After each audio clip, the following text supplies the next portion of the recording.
kumwakilisha Katibu Mkuu kwenye ufunguzi wa shughuli hii ambayo ni jukwaa la wadau wa elimu ambalo linakutana mara moja kwa mwaka, ambalo linahusisha wadau wote wanaoshughulika na masuala ya elimu hapa nchini, kuanzia serikali, mashirika ya kijamii, wadau wa maendeleo, wadau wa sekta binafsi, ambao wote kwa umoja wao wanafanya shughuli mbalimbali katika kuendeleza elimu hapa nchini.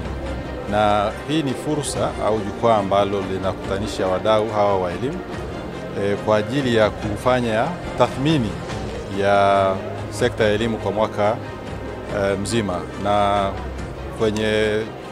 kwa mwaka huu leo tunafanya tathmini ya mwaka wa fedha uliopita 2024-2025, kuangalia tumefanyaje kama wadau au tumefanyaje kwa maana ya mafanikio yaliyopatikana katika sekta ya elimu, changamoto ambazo zimejitokeza, na tunapanga kwa pamoja sasa namna ya kutatua hizo changamoto.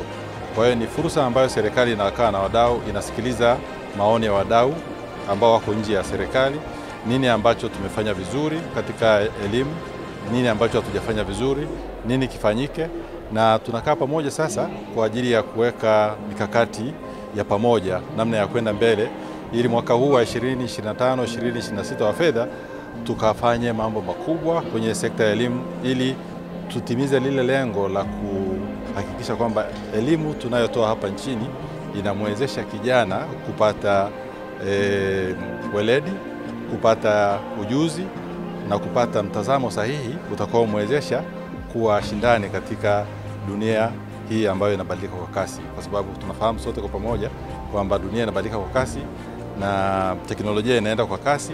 Kwa hiyo tunahitaji elimu yetu iwe bora na iweze kuendana na mabadiliko ya teknolojia na maendeleo yanayoendelea duniani, ili kijana wetu au nguvu kazi tunayozalisha iweze kuwa shindani. Na hapa nchini kama mnavyofahamu, tunajielekeza zaidi sasa hivi kwenye masuala ya ujuzi, na tumefanya mambo makubwa kama serikali.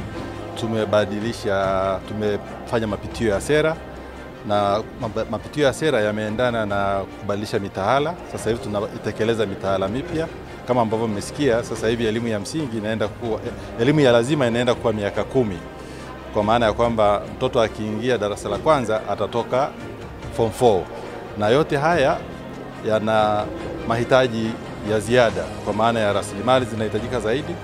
Na kwa mfano ikifika mwaka 2028 tunakuwa na makundi mawili ambayo yataingia sekondari. Kuna wale ambao wamepita kwenye mtaala mpya, ambapo ikifika mwaka 2028 watakuwa sasa ndo wanaingia form 1, kwa sababu wanasoma kwa miaka 6 peke yake primary.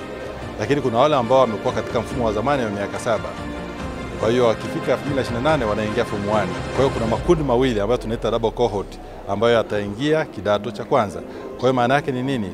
Tuna ongezeko la rasilimali, tuna ongezeko la miundombinu, na yote hii serikali haiwezi kufanya peke yake. Ndio maana tunaleta wadau wote kwa pamoja tuweze kutafakari namna ya kukabiliana na hiyo changamoto. Kwa hili ni jukwaa muhimu sana kwa serikali na kwa sekta ya elimu kwa ujumla wake, kwa sababu ni eneo ambalo wadau wanakaa kwa pamoja, wanashauriana kwa pamoja. Wadau wa sekta binafsi waweze kusema nini ambacho wanahitaji serikali ifanye ili kuboresha elimu.